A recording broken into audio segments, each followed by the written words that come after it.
23শে জানুয়ারি একটা জন্মদিন নয়, ভারতের আত্মসম্মানের দিন। 23শে জানুয়ারি এই দিনটা শুধুই একটা তারিখ নয়, এই দিনটা মানে মাথা উঁচু করে বাঁচতে শেখা। 1897 সালের এই দিনে জন্ম নিয়েছিলেন এমন এক মানুষ যার নাম উচ্চারণ করলে আজও বুকের ভেতর আগুন জ্বলে ওঠে।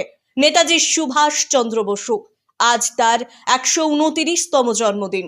আর 5 জনের মতো আরাম, নিরাপত্তা, প্রতিষ্ঠা সবকিছুই তিনি পেয়েছিলেন।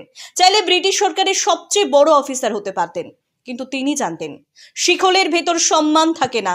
তাই নিজের স্বপ্ন নয়, বেছে নিয়েছিলেন ভারতের স্বাধীনতার স্বপ্ন।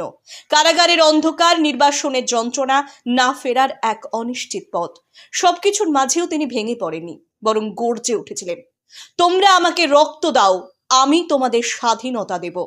এই ডাকে জেগে উঠেছিল লক্ষ লক্ষ ঘুমন্ত ভারতীয়। বিদেশের মাটিতে দাঁড়িয়েও তিনি বলেছিলেন জয় হিন্দ।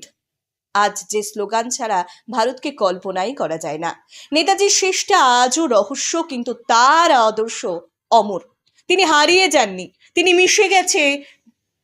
মিশে গেছেন প্রতিটি স্বাধীন শ্বাসে, প্রতিটি তিরঙ্গার রঙে, প্রতিটি নির্ভীক কণ্ঠে। আজ তার জন্মদিনে শুধু ফুল নয়, চাই প্রতিজ্ঞা। দেশকে ভালোবাসবো, অন্যায়ের সামনে মাথা নত করব না, কারণ নেতাজি মানে ভয় নয় বিদ্রোহ, নীরবতা নয় লড়াই, পরাধীনতা নয় স্বাধীনতা। তৌকির আহমেদের রিপোর্ট, নিউজ 21 বাংলা, খবরের সাথে মানুষের পাশে।